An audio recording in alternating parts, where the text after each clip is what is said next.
चलिए आगे बढ़ेंगे। कल सरदार पटेल की 150वीं जयंती, अमित शाह की तरफ से कहा गया इस बार सरदार पटेल की जयंती पर विशेष आयोजन।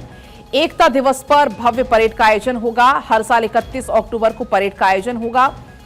सीएपीएफ और राज्य पुलिस बल अपने कौशल का प्रदर्शन करेंगे। परेड में कई झांकियों का प्रदर्शन होगा।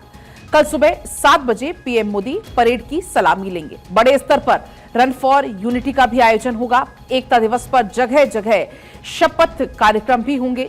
एकता दिवस पर एकता और अखंडता की शपथ दिलाई जाएगी। सरदार पटेल हमारे देश के लिए एक विचारधारा थे। सरदार पटेल एकता और अखंडता की विचारधारा थे। देश के लिए जीवन जीने के उत्कृष्ट उदाहरण थे सरदार पटेल।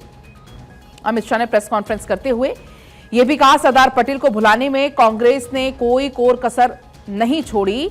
कांग्रेस ने सरदार पटेल की कोई समाधि स्मारक तक नहीं बनवाया। सरदार पटेल का जीवन किसानों को समर्पित था। तो इन तमाम बड़ी बातों का जिक्र गृह मंत्री अमित शाह की तरफ से किया गया। एक प्रेस कॉन्फ्रेंस करते हुए अमित शाह ने यह कहा, सरदार पटेल हमारे देश की एक विचारधारा थे। अखंडता और एकता की विचारधारा सरदार पटेल की थी। उनके भुलाने में कांग्रेस ने कोई कोर कसर नहीं छोड़ी। सरदार पटेल का जीवन किसानों को समर्पित था। तमाम कार्यक्रम होने हैं सरदार पटेल की जयंती पर। वैसे तो हर साल होते हैं, लेकिन 150वीं ये जयंती है, मौका और ज्यादा खास होगा। पीएम मोदी की मौजूदगी होगी। सरदार पटेल की जयंती पर विशेष आयोजन है। एकता दिवस पर भव्य परेड का आयोजन होगा। अब तक आप दिल्ली में ये परेड देखते आए हैं, लेकिन अब कुछ ऐसी ही तस्वीरें भी देखने को मिलेंगी सरदार पटेल की जयंती के मौके पर। स्वतंत्रता के बाद अंग्रेजों ने देश को 562 अलग अलग रियासतों में बांटकर जाने का फैसला किया।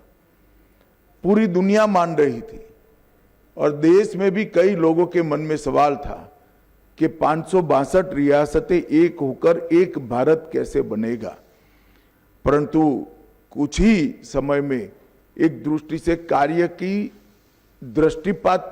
पर दृष्टिपात कर देखे तो बहुत कम समय में 562 रियासतों को एकीकृत करने का भगीरथ कार्य सरदार पटेल ने समाप्त किया। और आज भारत का जो मानचित्र हमारे सामने है, वो मानचित्र सरदार पटेल की ही देन है। दुर्भाग्य की बात है कि आजादी के बाद, सरदार पटेल के निधन के बाद, सरदार पटेल को भुलाने में कांग्रेस पार्टी ने कोई कसर नहीं छोड़ी। सरदार जैसे महान व्यक्तित्व को भी भारत रत्न मिलने में 41 साल की देरी हुई, और वो देरी केवल और केवल कांग्रेस के सरदार के प्रति एक विशिष्ट अभाव के कारण रही।